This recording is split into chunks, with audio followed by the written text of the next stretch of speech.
नमस्कार, जय Hind. Wifi knowledge में आप सभी का स्वागत है। गाइज, आज का हमारा चैप्टर है विश्व की प्रमुख जनजातियां, major tribes of the world.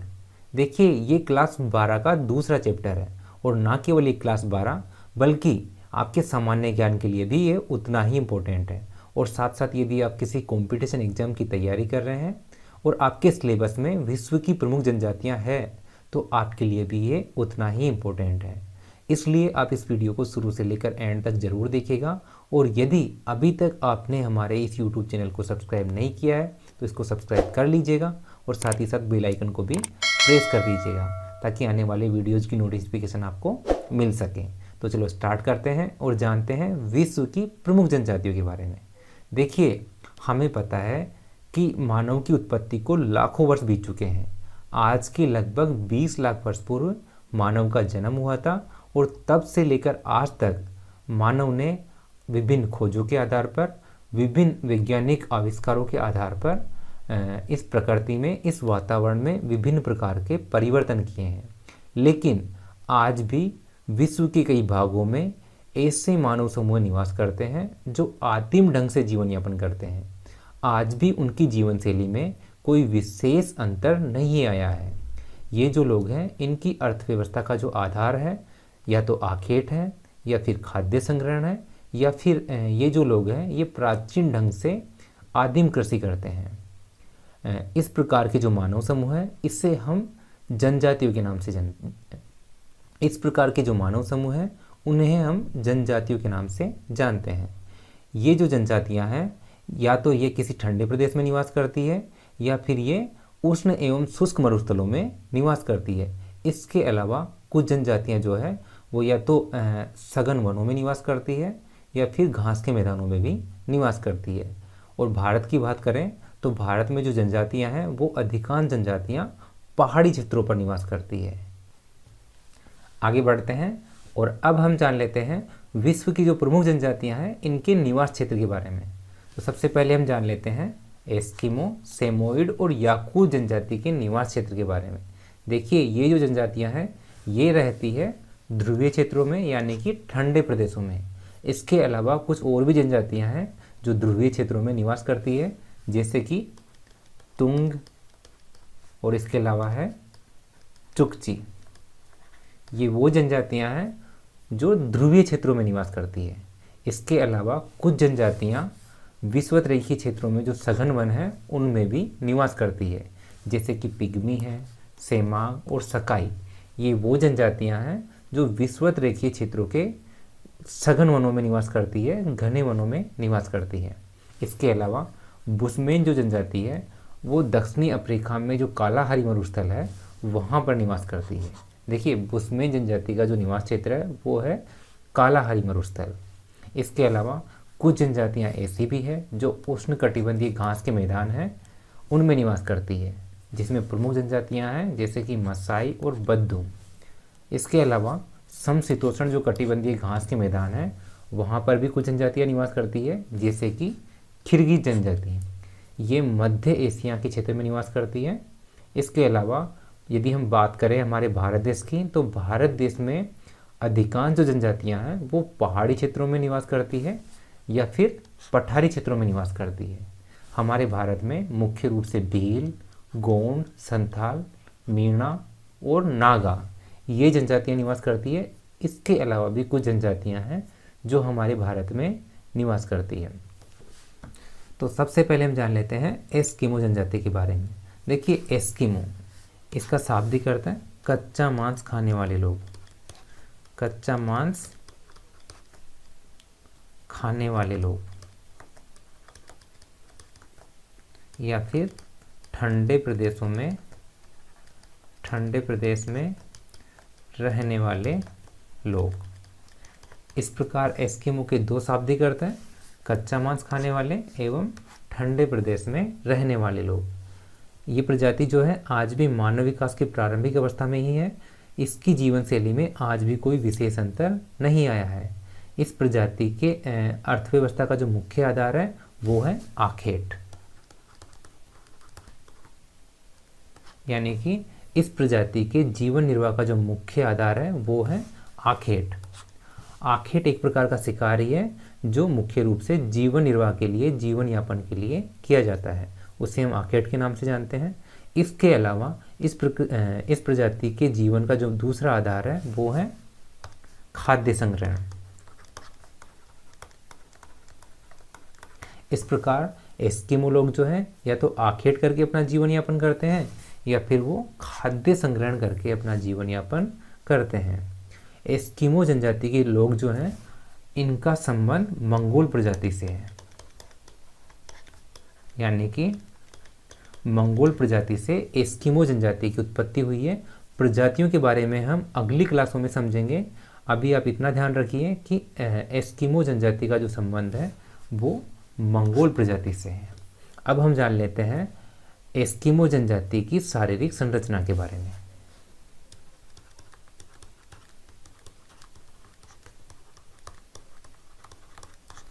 तो देखिए, एस्किमो जनजाति का जो चेहरा है, इनका चेहरा जो है वो सपाट होता है और चौड़ा होता है।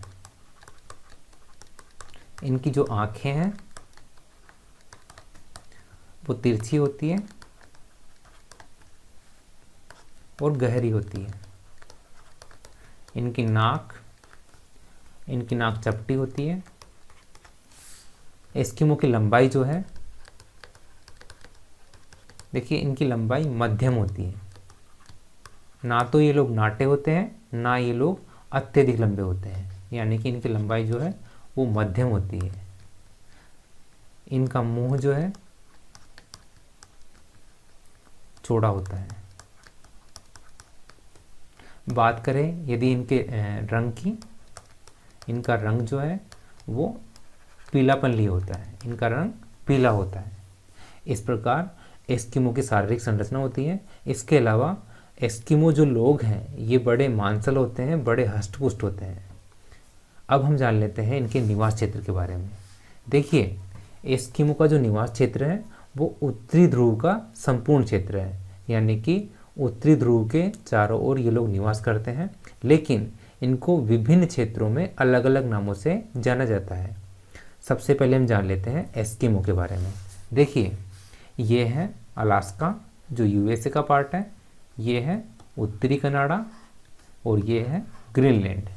इस प्रकार अलास्का, उत्तरी कनाडा और ग्रीनलैंड, इन क्षेत्रों में इस प्रजाति को, इस जनजाति को जाना जाता है एस्किमो के नाम से।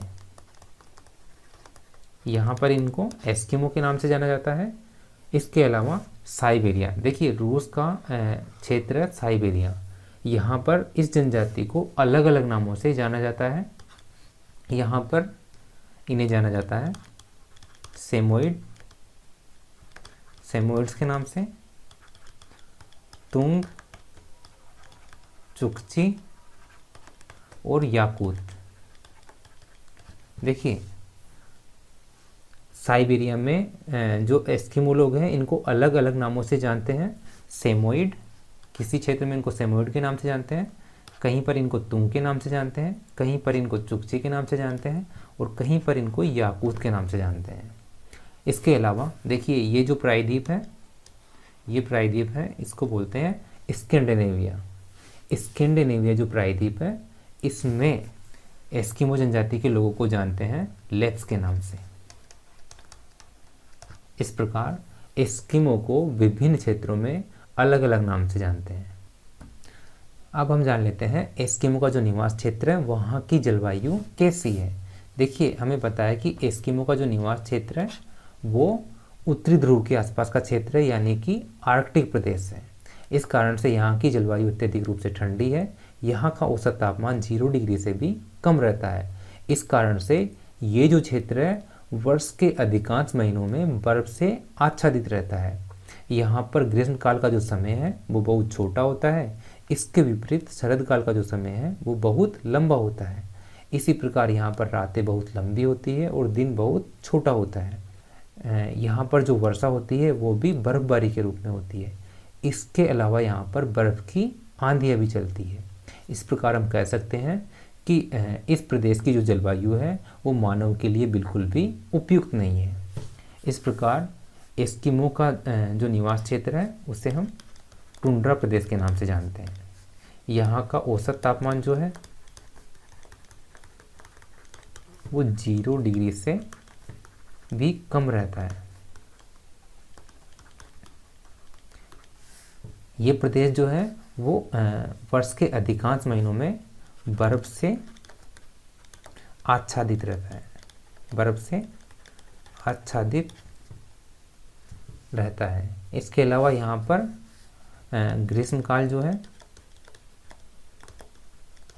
छोटा होता है और शरदकाल लंबा होता है। अब बात कर लेते हैं यहाँ की वनस्पति की। तो देखिए, अभी मैंने आपको बताया कि ये जो प्रदेश है वो वर्ष के अधिकांश महीनों में बर्फ़ से आच्छादित रहता है। इस कारण से यहाँ पर किसी प्रकार की कोई वनस्पति नहीं पनप पाती है। लेकिन ग्रीष्मकाल का जो समय है, ग्रीष्मकाल का जो छोटा समय है, उस समय बर्फ़ पिघल जाती है और उस समय कुछ वनस्पतियाँ यहाँ पर उत्पन्न हो जाती है, जिसमें काई, लाइकेन एवं शैवाल, काई, लाइकेन एवं शैवाल जैसी वनस्पतियाँ यहाँ पर उग जाती है, उत्पन्न हो जाती है। इसके अलावा यहाँ पर कुछ रंग बिरंगे फूल भी उत्पन्न हो जाते हैं। अब बात कर लेते हैं यहाँ पर मानव के अलावा और कौन से प्राणी निवास करते हैं।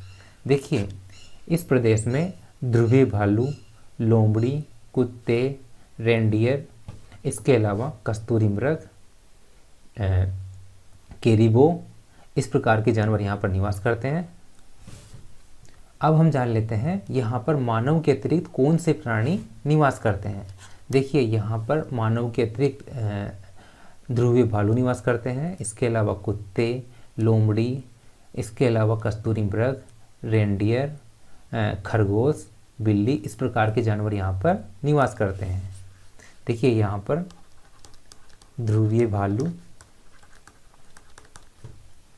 लोमड़ी, कुत्ते, खरगोश, कस्तूरी मृग,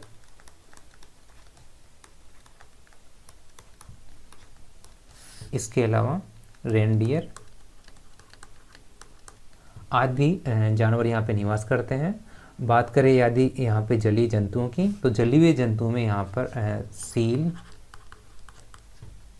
व्हेल एवं वालरस, सील, व्हेल एवं वालरस जैसी विशालकाय मछलियाँ यहाँ पर निवास करती है। अब हम जान लेते हैं एस्किमो के आर्थिक क्रियाकलापों के बारे में। बात करें यदि इनके आर्थिक क्रियाकलापों की, तो इसमें सबसे पहला नाम आता है आखेट का। देखिए, आखेट जो है वो एक प्रकार का शिकार है। ये मुख्य रूप से जीविका उपार्जन के लिए किया जाता है। आखेट में ये लोग मुख्य रूप से ध्रुवीय भालू, इसके अलावा खरगोश, इसके अलावा लोमड़ी और केरिबो, ध्रुवीय भालू, खरगोश, लोमड़ी और केरिबो जैसे स्थलीय जीवों का ये लोग शिकार करते हैं। देखिए, केरिबो को हम लोग बारहसिंगा के नाम से भी जानते हैं। इसके अलावा ये लोग कुछ जलीय जीवों जैसे कि सील, व्हेल और वालरस, सील, व्हेल और वालरस जैसी विशालकाय मछलियों का भी ये लोग शिकार कर लेते हैं। देखिए, आखेट का जो क्रियाकलाप है वो एस्किमो के वर्ष पर्यंत चलता रहता है। शीतकाल में ये लोग अलग विधि से शिकार करते हैं और ग्रीष्मकाल में अलग विधियों से शिकार करते हैं। इसलिए सबसे पहले हम जान लेते हैं शीतकालीन आखेट के बारे में।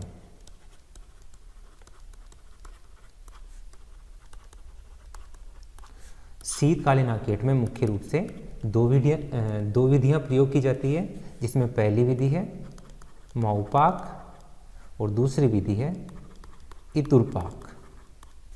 माऊपाक का शाब्दिक अर्थ है प्रतीक्षा करना। माऊपाक का शाब्दिक अर्थ है प्रतीक्षा करना। हमें पता है कि एस्किमो का जो निवास क्षेत्र है वहाँ का धरातल शीतकाल में बर्फ़ से आच्छादित रहता है, बर्फ़ से ढका हुआ रहता है। तो उस समय ये लोग क्या करते हैं, समुद्र तटीय क्षेत्रों में जो बर्फ़ जमी हुई होती है वहाँ पर एक छिद्र बनाते हैं और उस छिद्र के पास बैठकर प्रतीक्षा करते हैं, और इसी विधि को हम माऊपाक के नाम से जानते हैं। और प्रतीक्षा करते करते जब सील मछली या कोई अन्य जलीय मछली जब उस छिद्र के पास पहुंच जाती है तो ये लोग फुर्ती से अपने भाले की सहायता से उसका शिकार कर लेते हैं। एस्किमो लोगों का जो भाला है उसको हम हार्पून के नाम से जानते हैं। एस्किमो का जो भाला है उसे हार्पून के नाम से जानते हैं। अब जान लेते हैं हम दूसरी महत्वपूर्ण विधि के बारे में। दूसरी महत्वपूर्ण विधि है इतुरपाक। इतुरपाक में क्या होता है, हमें पता है कि माऊपाक में एक छिद्र बनाया जाता है, जबकि इतुरपाक में क्या होता है, 2 छिद्र बनाए जाते हैं। इसमें क्या होता है, एक छिद्र से एक व्यक्ति सील मछली को चारा डालता है, जबकि दूसरे छिद्र के पास में बैठा हुआ दूसरा व्यक्ति जैसे ही उसको आभास होता है कि कोई जलीय मछली या सील मछली उस छिद्र के पास पहुंच चुकी है तो वो हार्पून नामक भाले की सहायता से उसका शिकार कर लेता है। और इसी विधि को हम इतुरपाक विधि के नाम से जानते हैं। आगे बढ़ते हैं और अब हम जान लेते हैं बसंतकालीन आखेट के बारे में। बसंतकालीन आखेट के बारे में। बसंतकालीन आखेट से तात्पर्य है ग्रीष्मकालीन आखेट। हमें पता है कि बसंत काल में, ग्रीष्म काल में यहाँ पर जो बर्फ़ है वो पिघल जाती है, कुछ समय के लिए, कुछ महीनों के लिए पिघल जाती है और धरातल पर कुछ वनस्पतियाँ पनप जाती है। इस ऋतु में ये लोग जो शिकार करते हैं उसे उत्तोक कहा जाता है। बसंतकालीन आखेट को उत्तोक के नाम से जाना जाता है। इस ऋतु में ये लोग क्या करते हैं, नाव में सवार होकर समुद्र के अंदर जलीय जंतुओं का शिकार करते हैं। इनके द्वारा जो नाव बनाई जाती है उस नाव को हम क्याक के नाम से जानते हैं। एस्किमो लोगों की जो छोटी नाव है उसे हम क्याक के नाम से जानते हैं। और ये नाव सील मछली की खाल से बनी होती है। क्याक जो है वो सील मछली की खाल से बनाई जाती है। इस नाव में ये लोग सवार होकर बसंतकालीन आखेट करते हैं। अब जान लेते हैं हम एस्किमो के भोजन के बारे में। देखिए, एस्किमो के भोजन में मुख्य रूप से मांस की प्रधानता रहती है, मांस की प्रमुखता रहती है। और मांस ये लोग मुख्य रूप से खरगोश,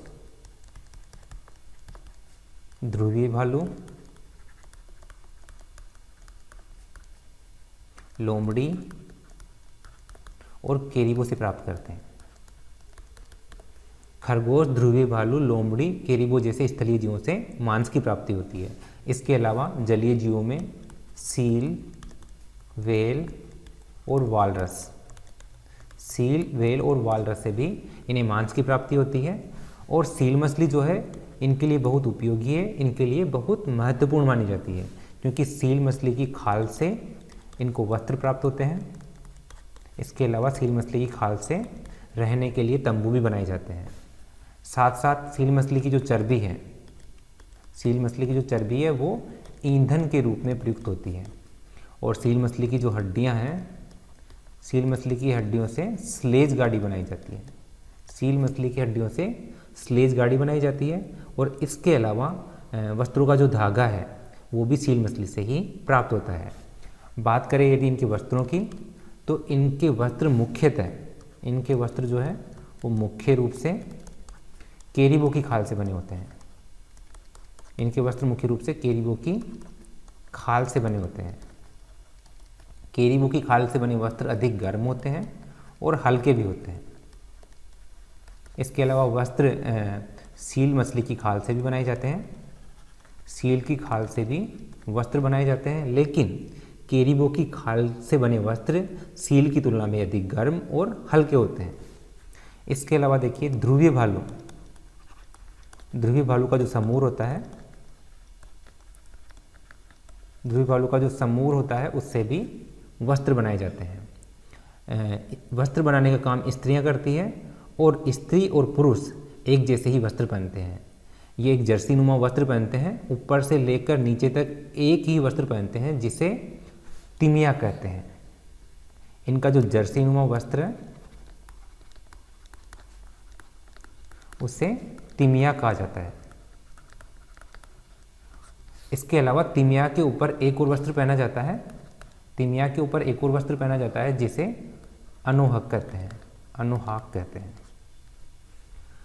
इसके अलावा देखिए एस्किमो लोग जो है वो जूते भी पहनते हैं, और इनके जो जूते हैं, इनके जूते सील की खाल से बने होते हैं।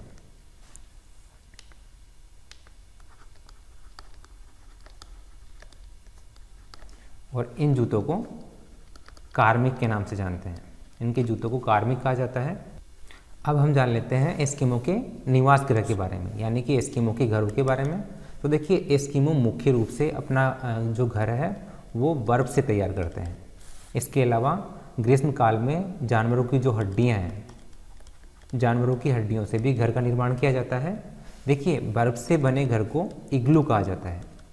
बर्फ से बने घर को इग्लू कहा जाता है, जबकि जानवरों की हड्डियों से जो घर का निर्माण किया जाता है उसे कर्मक के नाम से जानते हैं। शीतकाल में ये लोग इग्लू में निवास करते हैं, क्योंकि उस समय वहाँ पर बर्फ़ की प्रधानता होती है और अन्य वस्तु वहाँ पर मिलना भी दुर्लभ होती है। देखिए, इस स्लाइड में देखिए, ये जो है इग्लू है, और इग्लू में क्या होता है, बर्फ़ की सिल्लियों की कटिंग इस प्रकार से की जाती है कि उन्हें एक के ऊपर एक रखकर एक गुंबदाकार आकृति तैयार कर ली जाती है, और इसे ही इग्लू के नाम से जाना जाता है। अब हम जान लेते हैं एस्किमो के यंत्र और उपकरणों के बारे में। इनके यंत्र और उपकरणों में मुख्य रूप से हैं क्याक, जिसका जिक्र मैं पहले कर चुका हूँ। इसके अलावा है उमियाक, हारपून और स्लेज। देखिए, क्याक एक प्रकार की छोटी नाव होती है। क्याक एक प्रकार की छोटी नाव होती है जो सील की खाल से तैयार की जाती है। सील की खाल से तैयार की जाती है। इसी प्रकार उमियाक जो है वो एक बड़ी नाव होती है। उमियाक जो है वो एक बड़ी नाव होती है। ये भी सील की खाल से ही या अन्य जानवरों की खाल से तैयार की जाती है। हारपून जो है वो एक भाला होता है जो जानवरों का शिकार करने में प्रयुक्त होता है। स्लेज जानवरों की हड्डियों से बनाई गई एक गाड़ी होती है जो बर्फ़ पर फिसलते हुए चलती है। इसके टायर नहीं होते हैं, इसे फिसलते हुए चलाया जाता है। स्लेज इनकी बर्फ़ पर चलने वाली गाड़ी होती है।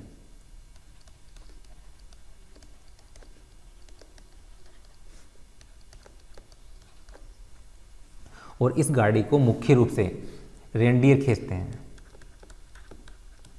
इस गाड़ी को रेंडियर खींचते हैं, या फिर इस गाड़ी को खींचने में कुत्तों का प्रयोग किया जाता है। देखिए, यह है इनकी उमियाक, ये इनकी स्लेज गाड़ी है, और ये है रेंडियर।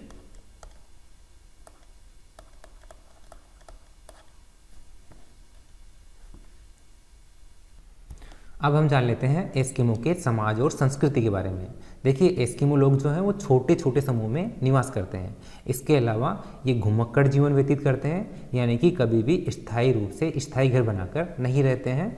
मौसम के अनुसार, समय के अनुसार अपने आवास में परिवर्तन करते रहते हैं। इसके अलावा ये आदिम ढंग से जीवन यापन करते हैं, परंपरागत ढंग से, प्राचीनतम ढंग से अपना जीवन यापन करते हैं। एस्किमो का जो परिवार है वो पितृसत्तात्मक होता है, और यहाँ पर बहुपत्नी प्रथा का भी प्रचलन पाया जाता है। इसके अलावा ये लोग ग्रीष्म काल में कुछ उत्सवों का और समारोह का आयोजन भी करते हैं, और यहाँ पर एक प्रथा भी प्रचलित है। एस्किमो में जो निःशक्त और जो वृद्ध लोग होते हैं वो कभी कभी आत्महत्या भी कर लेते हैं। इस प्रकार एस्किमो जो हैं वो छोटे छोटे समूह में निवास करते हैं। छोटे समूह में निवास करते हैं, घुमक्कड़ जीवन जीते हैं।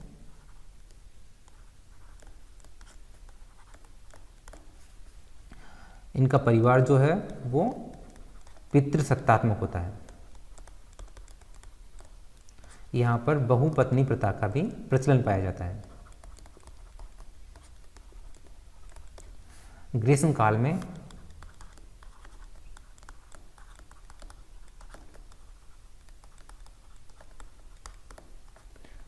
उत्सव एवं समारोह का आयोजन होता है।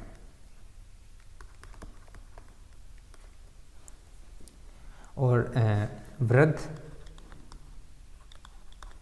और निःशक्त जो लोग हैं वो कभी कभी आत्महत्या भी कर लेते हैं।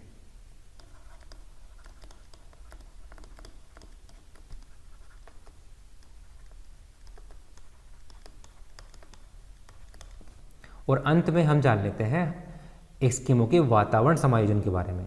देखिए, एस्किमो का जो वातावरण समायोजन का जो उदाहरण है वो एक अनूठा उदाहरण है। ऐसा उदाहरण हमें हमारी इस पृथ्वी पर कहीं भी देखने को नहीं मिलता है। ये जो लोग हैं ये बर्फ़ से बने घरों में निवास करते हैं। इसके अलावा जानवरों की हड्डियों से बनी जो स्लेज गाड़ी है उसका प्रयोग करते हैं और अपनी आँखों को बर्फ़ की चमक से बचाने के लिए एक विशेष प्रकार के चश्मे का प्रयोग भी करते हैं। वर्तमान में एस्किमो की जीवन शैली में धीरे धीरे कुछ परिवर्तन आ रहे हैं, क्योंकि ये लोग जो हैं अब धीरे धीरे अमेरिकी और यूरोपीय लोगों के संपर्क में आ रहे हैं। अब ये लोग जो हैं स्लेज गाड़ी के स्थान पर एक मोटर चालित गाड़ी का प्रयोग करते हैं और इसी प्रकार क्याक जो इनकी नाव है उसके स्थान पर एक मोटर चालित नाव का प्रयोग करते हैं। इसके अलावा ये हार्पून के स्थान पर अब नवीन बंदूकों और साथ साथ नवीन यंत्रों का भी प्रयोग करते हैं। इस प्रकार आज का हमारा ये वीडियो समाप्त हुआ। आशा करता हूँ ये आपको पसंद आया होगा। धन्यवाद।